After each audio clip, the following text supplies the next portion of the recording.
Quand on pense microprocesseurs et composants électroniques, on pense à l'Asie ou à la Silicon Valley. Savez-vous que la France a sa Silicon Valley, dans laquelle coule l'Isère, tout près de Grenoble ?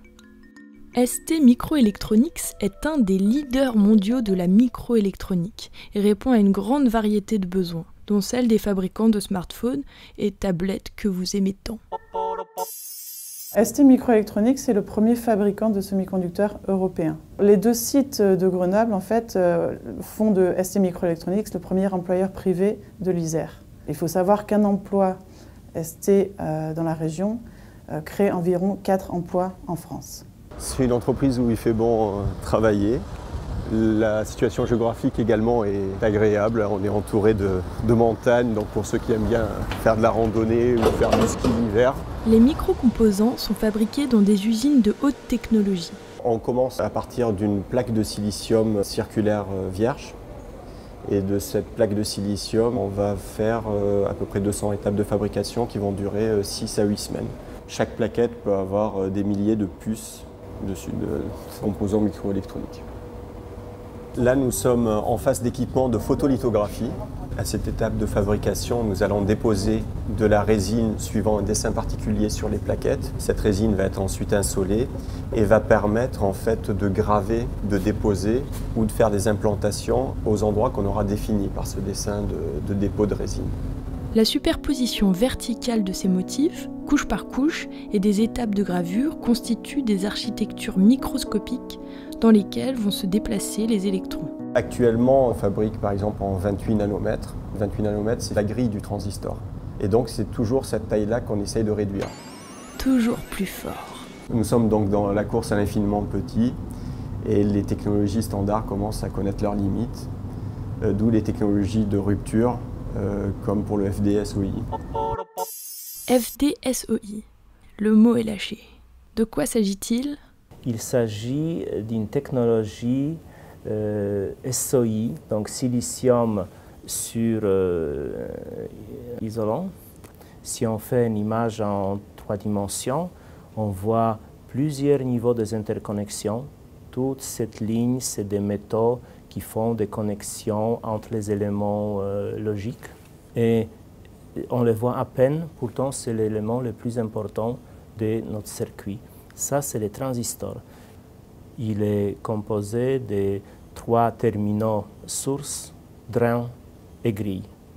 Les courants passent entre source et drain, la grille décide s'il doit passer ou pas. Imaginons que le passage du courant entre les 2 réservoirs est illustré par un passage de l'eau dans un tuyau.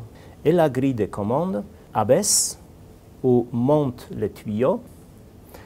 La grille de commande a rehaussé la barrière, les courants ne passent pas. C'est très simple. Ça se gâte lorsque le transistor devient court. L'espace entre source et drain est rétréci.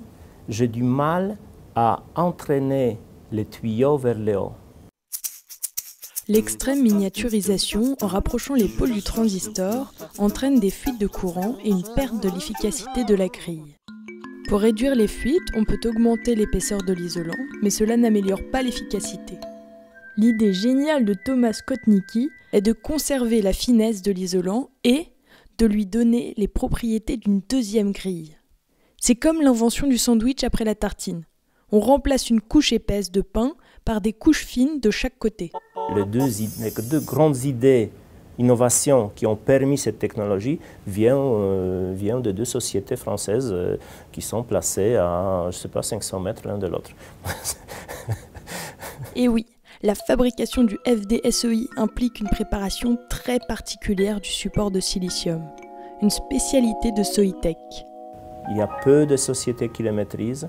Chez nous, notamment, c'est nos voisins Soitec, une société française qui est le leader absolu dans la fabrication de ces plaques. Mais est-ce un hasard ? Il y a une culture de SOI qui dure, je ne sais pas, 30 ans à Grenoble. Et Soitec, il faut savoir, c'est un spin-off de CEA-Leti. Donc tout ce savoir-faire et tout ce bagage qui a permis d'aller plus loin, c'est quand même développé ici, hein, c'est CEA-Leti.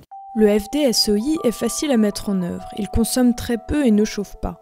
Ce n'est pas pour rien qu'il intéresse de grands fabricants de téléphones et de tablettes. Ces composants sont si performants et économes qu'ils ouvrent de nouveaux horizons.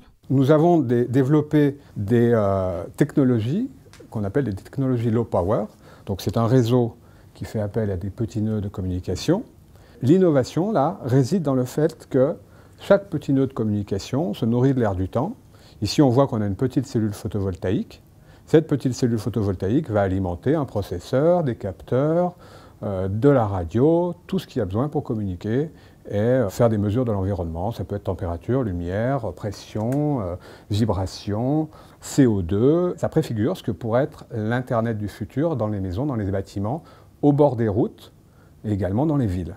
Imaginons maintenant, allons un peu plus loin. Imaginons qu'à la place d'envoyer simplement une information de température, je vais mettre une caméra. Imaginez que je mette cette caméra quelque part sur ce boîtier. Imaginez maintenant que lorsque je capte une image intéressante, par exemple un feu de forêt dans une forêt, j'envoie une information d'alerte et que cette alerte est relayée de bout en bout par un tel réseau. Il faut savoir qu'un tel réseau peut porter, tel qu'il est là, déjà à 800 mètres. Donc je peux donner une alerte extrêmement rapidement, simplement par une simple analyse d'image.